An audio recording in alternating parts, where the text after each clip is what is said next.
love that. Hi, I'm Eric at PPE. Today we're going to be introducing our high-flow race manifolds and up-pipes. We're going to be doing an install on this engine, but first, let's go to the City of Commerce, to Globe Iron Foundry, and take a look at how they're made.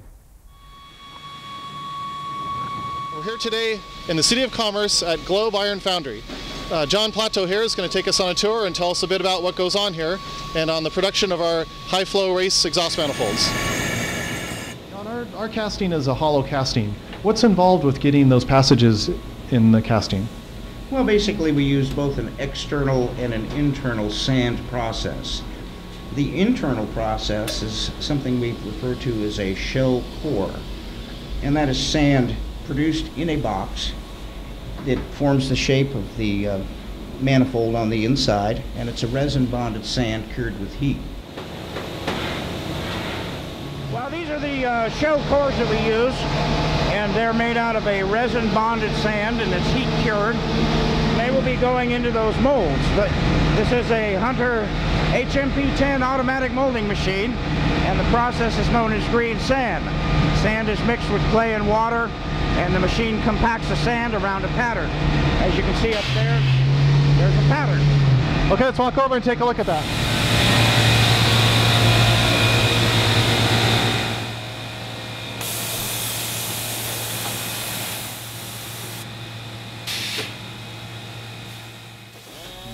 Now, the external process is what we refer to as green sand, and that's basically a clay and water bonded sand highly compressed on an automatic molding machine. And then of course the pattern forms this mold cavity and locating points for that sand core. That sand core is set in the mold is closed, goes out onto the pouring line, and the iron is poured into what we refer to as a sprue, pipeline into the mold cavity.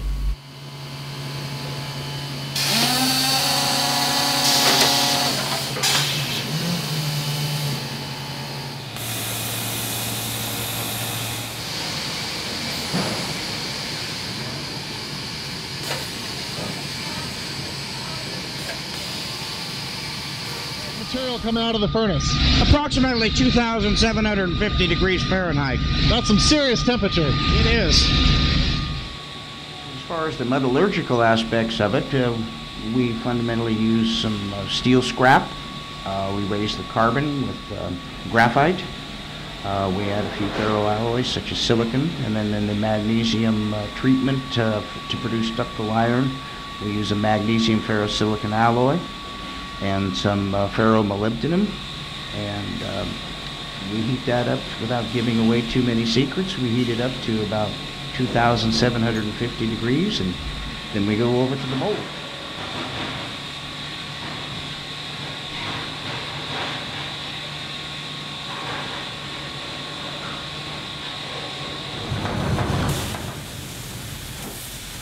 So John, what happens after these come off the molding line? Well, they go into what we call a vibratory shakeout machine, which separates the vast majority of the sand from the casting. Okay, we're finished at the foundry. The parts have had a chance to cool off, and now we're over here at the finishing building. What all happens over here? In our finishing operations area here, we first shot blast the castings, remove all the sand that would be fused to the casting. It comes to the cutoff wheel where the risers, runners, everything is removed. And then the final grinding for whatever residual stubs is knocked off over here on these big stand grinders. Then it's back into the shot blast, blend in the grinding marks, off they go to shipping. John, I want to thank you for taking us on a tour of the foundry and the finishing department here today. Quite welcome. We're going to head back to the shop and look at the installation of the manifolds and up-pipes. As you just saw, these manifolds are cast from high-sil moly iron, and their design provides up to a 20% reduction in drive pressure compared to stock manifolds. Thanks to their higher flow, there's a 200-degree drop in EGTs over stock, all of which means better performance as well as improved fuel economy. Another cool thing is that due to the high-sil moly composition, over time, the manifolds will actually develop a hard shell, almost like creating its own ceramic coating on the inside. The second component of the race high-flow exhaust manifolds is, of course, the up-pipes. To provide strength and reliability, engineers at PPE and Honeywell Garrett determined that the up-pipes be made with 11-gauge, 120 wall stainless steel tubing, and each unit is TIG welded here at PPE. But it's the bellows of all things that really set these apart. This may look like a normal part, but the bellows is actually designed to aircraft grade specs. It has free-flowing stainless steel inner liner, and it's also a lot stronger than stock.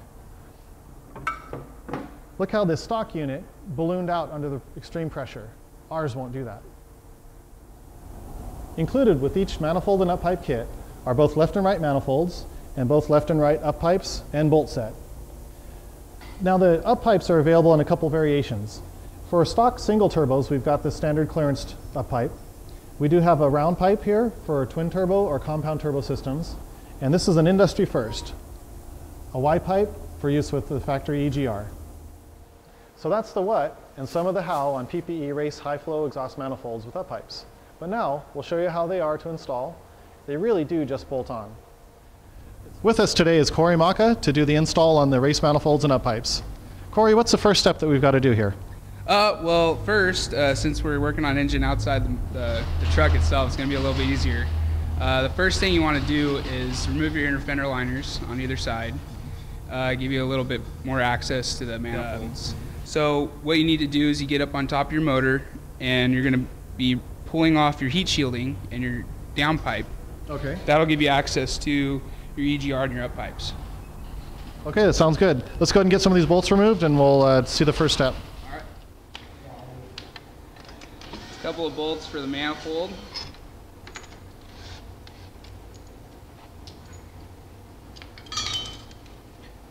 The up pipes have 6 12 millimeter bolts.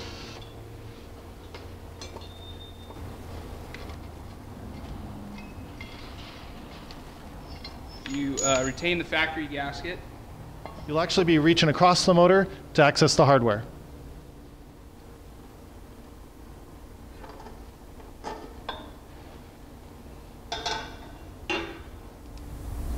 All right, when installing your new manifold and up pipes, you retain the use of the stock gaskets, and you want to use anti-seize on all the bolts.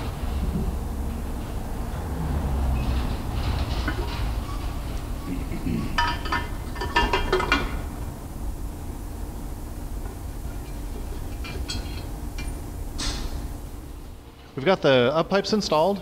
Now we're going to go ahead and do the manifold. What are the tricks to getting this installed? Not really too many tricks. Just want to make sure you reuse the stock gasket and put anti-seize on your bolts. And then when you install the manifold,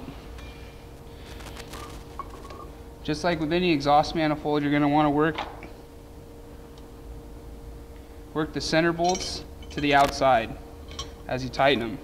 And the torque on those is around 38 foot-pounds.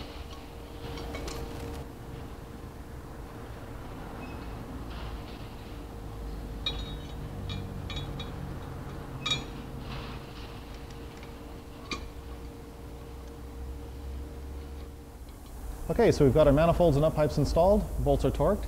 The only last step is to install the probe for the EGT gauge.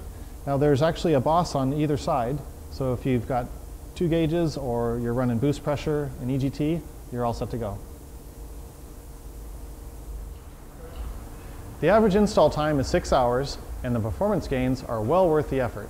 This install would be perfect time to upgrade to one of PPE's high-performance Garrett turbo kits. I'm Eric Simpson with PPE. Thanks for watching, and stay tuned for our next video.